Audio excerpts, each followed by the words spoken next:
বন্ধুরা পুরীর একটা দারুণ ব্লগ নিয়ে এসেছি আপনাদের জন্য। যদি ভালো লাগে চ্যানেলে কিন্তু অবশ্যই সাবস্ক্রাইব করবেন। আপনাদের সাথে শেয়ার করেছি আমরা স্নান করতে গিয়েছিলাম সেই অবধি। স্নান করার পরে সবাই চলে এসেছি, খুব খিদে পেয়েছে। জানেন তো স্নান করার পরে সমুদ্রে খুব খিদে পায়। বিভিন্ন রকমের আইটেম ছিল, নন ভেজ ছিল, ভেজ ছিল, মাছ, ডিম, মাংস, যে যেরকম পেরেছে খেয়েছে, যার যেটা পছন্দ হয়েছে।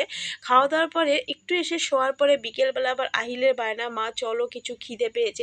পাশেই একটা দোকান ছিল, সেখান থেকে চিপস কিনে দিলাম ওকে, ও চিপস খেলো। তারপরে সবাই মিলে একটু আড্ডা মারার পরে আমরা আবার চলে এসেছি সমুদ্রের পাড়ে সন্ধ্যের পরে। দারুণ লাগে।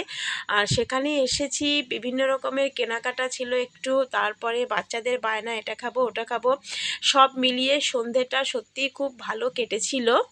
কেনাকাটা মোটামুটি কমপ্লিট প্রায় হয়ে এসেছে। তারপরে আমরা বাড়ি এসেছিলাম, রাতটা অনেকটাই হয়ে গেছিলো। তারপরে সেই কারণে আমার রাতের ডিনারটা আপনাদের সাথে শেয়ার করা হয়নি। যাই হোক, পরের ব্লগের জন্য